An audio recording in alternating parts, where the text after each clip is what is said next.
One of the best Android phones of the year is getting its biggest software update yet. Let's take a look at what's new in Android 7.0 Nougat for the Samsung Galaxy S7. Samsung's Android software has come a long way since the multicoloured mess of previous generations, and the latest version of TouchWiz, if you still want to call it that, looks better than ever. No more obnoxious primary colours, Samsung's new UI is all about brilliant whites and the occasional blue accent, with menu frames and other borders kept to a minimum. Even core apps like the dialer and messaging clients have adopted this new minimalist look and feel. For my money, it's a really refreshing change. Samsung's jazzed up its icons a bit too, you might remember these graphics from the Note 7, and now you can enjoy them in a non-exploding phone. The whole rounded rectangle thing isn't really new, but it seems to make more sense visually in this new version. And if you're not a fan of squircles, that's our name for these half-square, half-circle things, you can easily disable them for third-party apps. Settings have been completely overhauled as well. The Settings app itself has been given a much needed trim compared to the rat's nest of menus we had under Marshmallow, and there are even shortcuts to take you to related settings at the bottom of each page. Quick settings are more useful than ever too. You can customize the grid size to see more at once, and the updated Quick Connect menu makes it easier to manage any Bluetooth gadgets you might have connected. In fact, you can change the scaling of the entire UI now as well. True, Samsung already had condensed mode before, but this gives you finer control over your information density. It's really useful on the larger display of the GS7 Edge. Also lurking in the display settings menu, an actual resolution slider, just like you might see on a desktop computer. On Nougat, the GS7 actually defaults to Full HD as opposed to native Quad HD resolution. On the smaller, flatter GS7 you might not even notice this change, and if you can't tell the difference, well, maybe it'll save you a bit of battery power.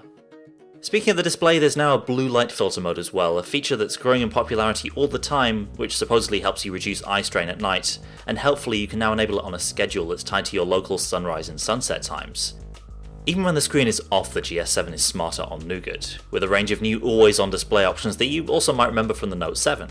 While I feel like Samsung's overthinking things compared to the simplicity of Google's ambient display, at least you can see icons from all apps now, in addition to lots of new clock faces and extra options like a calendar view. Samsung phones have had multi-window mode since way back in 2012, so long ago we have to use this ironic sepia filter.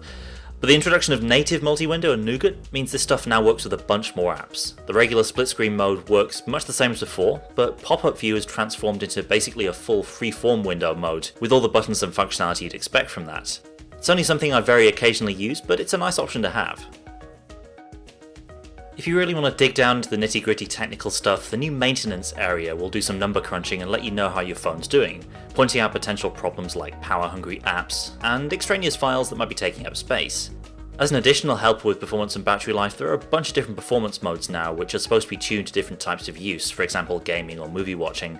I haven't felt the need to touch any of these myself, but hey, at least the option's there.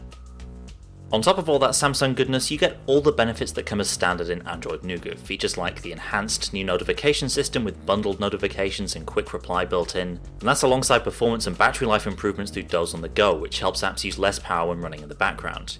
Check out our Nougat feature roundup video for a look at all the stuff that comes as standard in Android 7.0.